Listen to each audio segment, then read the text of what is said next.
No, we were in the middle of filming a movie at of the Kaplan Thaler group, Right. and it was like, ha ha ha, isn't it funny, Kaplan Thaler? And Yeah, people seem to be really enjoying it too. well, I mean, it's like became, I don't know, it's interesting because the movie was going to be about all this craziness and all this funny ha ha, and then we had the tragedy, the World Trade Center and Pentagon. Right. Pennsylvania, and now we're singing Midas songs. Hmm. And it just is sort of, Well, it's something we always do, right? so we just keep going, I guess. How do you feel still doing all this craziness? Oh, it's just like it's normal everyday, working Kaplan Thaler stuff.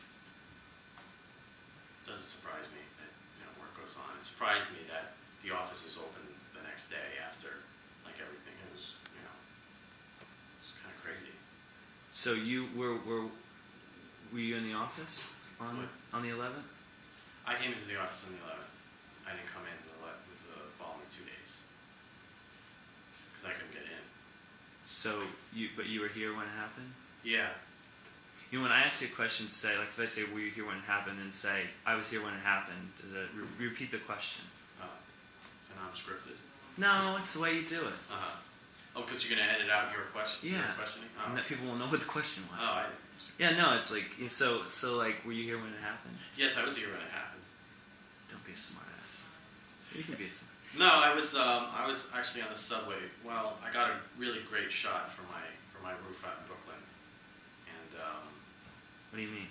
well, a great shot, but a terrible shot. I was sitting at home and I was running late, but something made me turn on CNN, and I never watch CNN in the morning. I always watch it in the evening. And I turned on CNN, and they were having some Fashion Week thing, and all of a sudden they broke in and they said, "Look, there's they're showing this picture of this building on fire," and I'm like, "Wait a second, that looks familiar. What tape is this from? When is this from? Is this from the 93 bombing or something?" And they said it's live, and wow. So I'm sitting watching this, and they said a plane crashed into the World Trade Center. So I immediately run up on the roof of my apartment building, and sure enough, there's the building, and it's on fire, and the smoke is all the way out to Brooklyn at that point. And I run back downstairs, I get my camera, I run back up, and I pop off one shot. It was the last shot on the roll, and I stand there and I look at it, and I see glass falling down, and I know that it's only been burning for so long because I can watch the trail of smoke. It only comes out to here, and that's it. So I know that it's probably like 8:50 in the morning, so it just happened. And the second tower hadn't even been hit. I'm sitting there looking at it, I'm like, well, this is really going to screw up my commute. This real New Yorker kind of attitude. And then it was my first day back. I had just come back from vacation. So I was like, well, I can't hang around. I can't be late for my first day back at work. So that's what impelled me to sort of go back downstairs and get on with my day. If it had been any other morning, I probably would have hung out and been like, I'll go into work. I'll see what they say on the news, if it's going to screw up the trains or not. And if I had hung out, then I would have seen that the second plane had hit and blah, blah, blah, and all this other stuff. So I went downstairs, got on the subway. As I'm riding into town, the trains were actually running okay, but as I'm getting further and further uptown and more people start coming into the subway, you start getting subway news of like, yeah, did you hear a plane hit the train? And then by like West 4th Street, oh, did you hear another plane hit the building? And I'm like, okay, what's going on?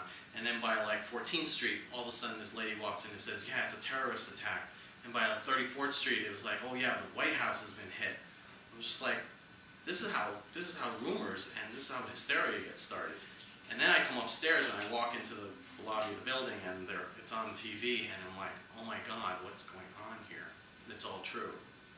And I come upstairs and everybody's standing around with strange faces. So you came in. That answers my question, man. Yeah, I came in. But it's like, that was my experience of that day. It's crazy. And then the rest of it is just watching the madness on TV. And did you work? No. We just stood around for about an hour and a half, 2 hours, listening to the radio in the office because this office doesn't have cable TV or anything. We can't even catch it out of the air. Not that that would help because the transmitter's gone on the World Trade Center.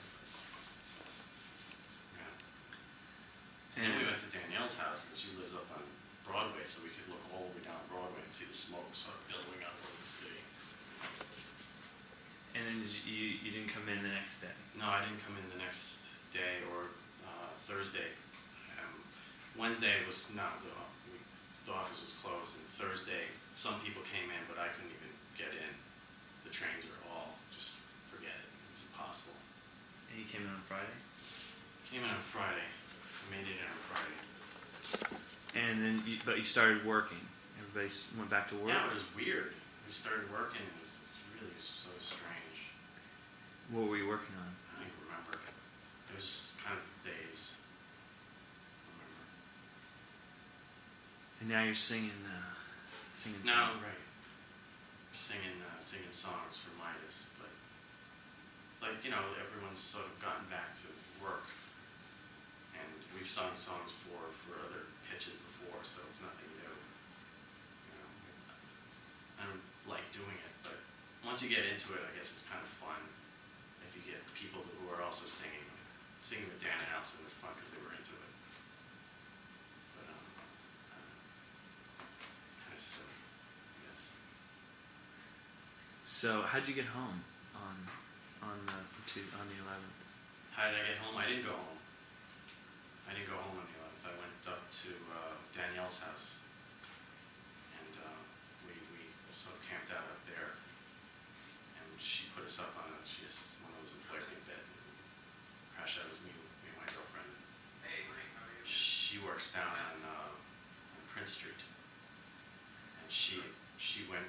I was worried about her because I told her to call me as soon as she got into work, and I couldn't get through to her. Of course, no one could get through, and everybody was like crazy at her place, and I finally got through to her, and I told her to just come up to our office. And as soon as she walked out of her building, the second tower fell, and she just like went screaming up 6th Avenue with everyone else. Just made it up here. So we're making this film, and it's just sort of changed. We have to. I mean, we're right in the middle of this film about Captain Thaler Group and the fun stuff that goes on here, and right in the middle of this has happened, and it sort of changed. You have to document it. You have to. Yeah. It's one of the biggest events of the nation's history. One of the bigger ones. It's sort of funny how it sort of overshadows the whole rest of the piece. Yeah, I guess. I mean, you've been more closely tied with what's going on with the whole movie thing anyway. So I don't really know what sort of shape or form it's taking. What would you think this does to it? The movie? Yeah, what do you, the Oh, event? you mean the event? It's weird. It's like my gut reaction would be like it doesn't fit. It's like it has its whole. It's like it's almost. It'd be a crime not to mention it in there, but it's also like. It's such a bigger event than this movie that we're doing that it's kind of like it's strange. It's a strange thing to sort of have in there. How were your fellow employees up here? Did it feel like a family, or how was Linda? How was your bosses? I mean, what was it like to be here for the last 2 weeks? I don't know. It felt like I personally I felt that the 11th happened and people came in because it was like a regular work day and we didn't know what was going on, the extent of it. The office should have been closed. I think we just should have all closed the office for the week at least and started up on Monday. That's my feeling. It should have been just like, this is crazy shit that's going on and we need to just like not feel pressure to come into work. Just like let everything calm down. We'll start up again on Monday. We'll see what's going on Monday. Do you think it gave people a place to come? To work? Yeah, like.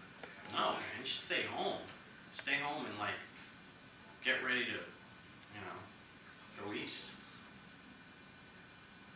No, I don't think you should. I don't think people should. and stay away. Well, was it helpful for you to come in? No, not at all. So say, like I I mean, said, give say me it wasn't helpful for me to come in. It wasn't helpful for me to come in. It's like, give me something to do. No, I much rather stayed at home and felt safe. I always felt safe at home. Why didn't you? Well, I mean, there were 2 days where I did stay at home.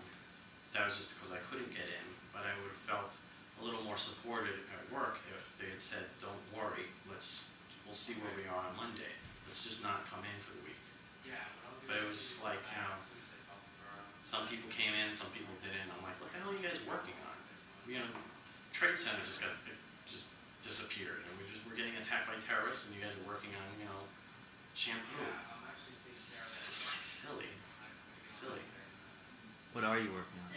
Right now, just minuscule little odds and ends, cleaning up copy for this or that.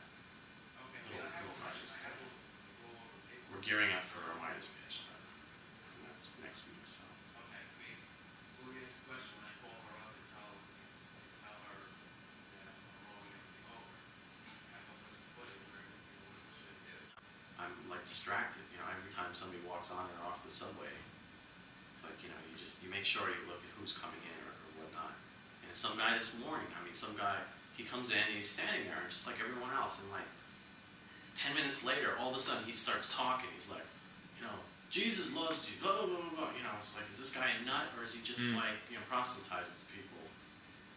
And it's like, it's edgy, because I'm already edgy when I'm on the subway, because people are crazy down there. And then now we have this, you have to worry if some guy's going to walk on with, just start shooting up people, because he's, makes you think. Makes you think about living in a big city with a lot of people, especially at the center of the world like New York is. Are you reconsidering that? Yes. Seriously reconsidering it. What? It's like living in the city. I mean, I love this city. I love it to death. I love it. But it's not worth risking my life over. I mean, I'd much rather live and enjoy my family and live in some podunk town and make minimum wage, but still be alive. What about your career? Career's not that important to me. I'd much rather be alive. I mean, I'll have a career if it's a lesser career in some smaller town. So be it. But I'm not willing to get anthrax. It's just going to take one more event like that, and I'm out of here. That's it. I've already settled my mind on it. I'm not up to the fight.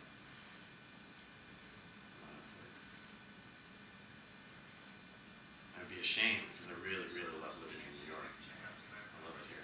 I was just reading the New Yorker this morning. There's tons of stuff that I want to do. Museum here, show there, poetry reading there. It's like, there's tons of stuff to do. But if we're going to be a target,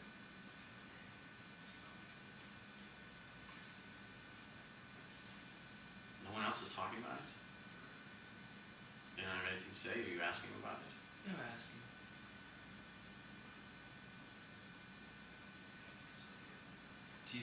Were you worried about people here? Were you worried about people's families and? Oh yeah, I mean, one of the first things we were doing were the people that were here on the 11th were looking around to see, well, Tanya was standing there crying, poor thing. I come in and she's crying on the phone, and I like back off and I ask someone else. I don't like get in her face, but I ask someone else, what's wrong with Tanya? And they're like, oh, she's got a cousin or a friend or somebody who works in the tower. It's upsetting, to see an office mate crying like that. Then I hear about Fran has cousins that I think she's missing. I think she lost these people. It's horrible. Personally, I'm lucky. I don't know anybody who works down there. I didn't lose anybody. But I immediately got on the phone with my ex-girlfriend, who I don't want to talk to. But I immediately called her too. I was like, "Are you okay?" She works up across town in Midtown. But she was crying on the phone when I got on the phone with her. And she's like, she works in a financial firm. She's like, yeah, we talk to people in the World Trade Center every day. She talks to people every day there. She has friends who work there every day. She's crying. And I'm like, okay, well,